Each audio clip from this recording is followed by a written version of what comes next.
Let's talk about investor reaction to those comments, Rebecca. What have we heard? Yeah, really interesting just how muted the response from investors has been.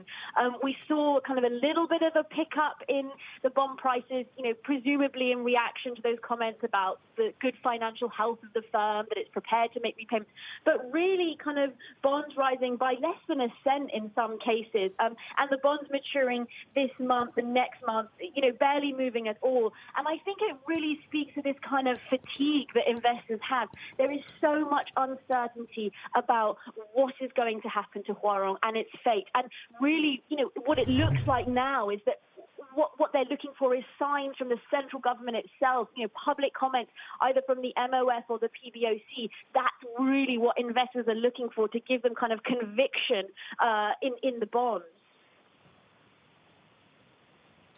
And could you build on that a little bit further? What would it take to finally put these concerns to rest? Because we're looking at, a graphic right now of the bonds. I mean, if this went away, obviously, you wouldn't be trading still at 60, 70 cents on the dollar, would you?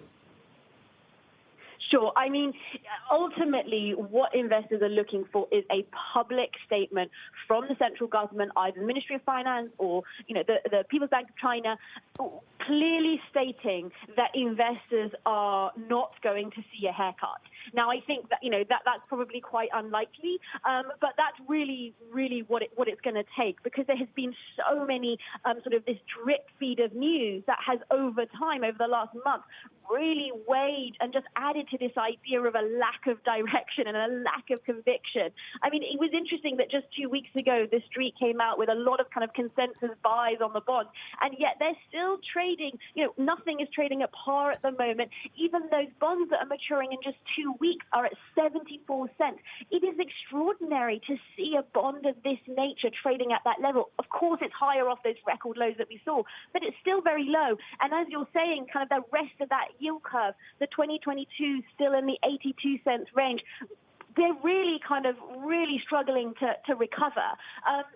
The other thing, of course, that investors are concerned about and they're watching for is upcoming coupon payments. There's a 4% perp coupon that's coming due at the end of this week, so there'll be focus on, that folks are paid in a timely manner on that.